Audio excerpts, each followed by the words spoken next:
और चले खबरों में आगे बढ़ते हैं। राजधानी रायपुर में आईएसआईएस से जुड़े एक मॉड्यूल का भांडाफोड़ करते हुए 2 नाबालिगों को गिरफ्तार किया गया है। एटीएस के सूत्रों के हवाले से मिली पुख्ता खबर के अनुसार यह दोनों नाबालिग पिछले 2 सालों से पाकिस्तानी हैंडलर्स के इशारे पर काम कर रहे थे। एटीएस की जांच में खुलासा हुआ है कि इन पाकिस्तानी हैंडलर्स ने दोनों नाबालिगों का पूरी तरह से ब्रेन वॉश कर दिया था।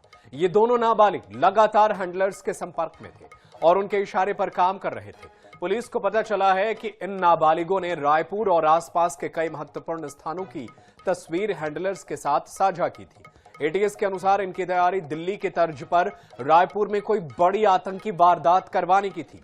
नाबालिगों का इस तरह आतंकी गतिविधियों में शामिल होना देश की आंतरिक सुरक्षा के लिए एक गंभीर चेतावनी है। पुलिस अब इनके नेटवर्क और फंडिंग की जांच कर रही है। तो राजधानी रायपुर में आईएसआईएस के नेटवर्क का खुलासा हुआ है। 2 साल से पाकिस्तानी हैंडलर्स के संपर्क में थे ये लोग। और चलिए ज्यादा जानकारी हम आप तक पहुंचाने की कोशिश करते हैं। हमारे साथ हमारे सहयोगी मोहम्मद हसन जुड़े हुए हैं। मोहम्मद, ये बेहद गंभीर बात है कि राजधानी रायपुर में भी पाकिस्तानी आईएसआई के हैंडलर्स जो है अपनी निगाहें गड़ा रहे हैं। क्या है इस पूरे मामले में, क्या कुछ खुलासा हुआ है? पुलिस प्रशासन की टीम क्या बता रही है? हमारे दर्शकों तक विस्तार से समझाइए इन बातों को। देखिए, निश्चित रूप से छत्तीसगढ़ के इतिहास में पहली बार ऐसा हुआ है जब आईएसआईएस का कोई डायरेक्ट लिंक जो है वो यहाँ पर पे मिला हुआ है। हाल ही में हमने देखा था दिल्ली में भी एक बड़ा ब्लास्ट जो है वो आतंकी ब्लास्ट किया गया था। इसके बाद लगातार देश भर की जो एटीएस है, एंटी टेररिस्ट स्क्वाड, वो लगातार एक्शन में थी। तमाम अलग अलग गतिविधियों पे नजर रखी जा रही थी। कहीं ना कहीं सोशल मीडिया जो है अब एक ऐसा माध्यम बन गया है जिसका कहीं ना कहीं गलत फायदा जो है वो आतंकी संगठनों द्वारा उठाया जा रहा है। आईएसआईएस के द्वारा सोशल मीडिया पर जो नाबालिग बच्चे होते हैं उन्हें कहीं ना कहीं अपने निशाने पर लिया जा रहा है। और यही नतीजा हुआ कि राजधानी रायपुर, दुर्ग और भिलाई, ये 2 अलग अलग जगहों के जो बच्चे हैं, नाबालिग हैं, ये इनको अपने निशाने पर लिया गया, इनका कंप्लीटली ब्रेन वॉश किया गया। अब तक इस मामले में सबसे पहले 2 लोगों की गिरफ्तारी होती है, एक रायपुर का नाबालिग, एक भिलाई का नाबालिग।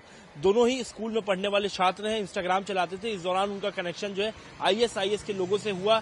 उन्हें अलग अलग तरह की वीडियोस, फोटोज भेजी गई और व्हाट्सएप ग्रुप बनाया गया। कंप्लीटली उनका ब्रेन वॉश जो है वो किया गया। इसके बाद अधिकृत रूप से जानकारी नहीं आई है, लेकिन 4 और नाबालिगों को हिरासत में लिया गया।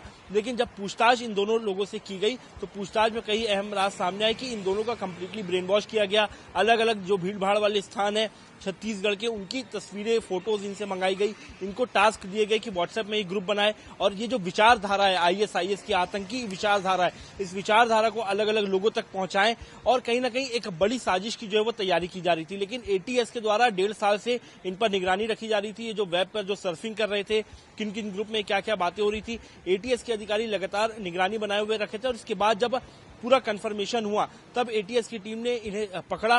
इनको पकड़ने के बाद पूछताछ हुई और अब एक बड़ा खुलासा हुआ कि ये जो आईएसआईएस, जिन लोगों ने इनका ब्रेन वॉश किया, उनका जो कनेक्शन है वो कहीं ना कहीं पाकिस्तान में बैठे कुछ लोग हैं।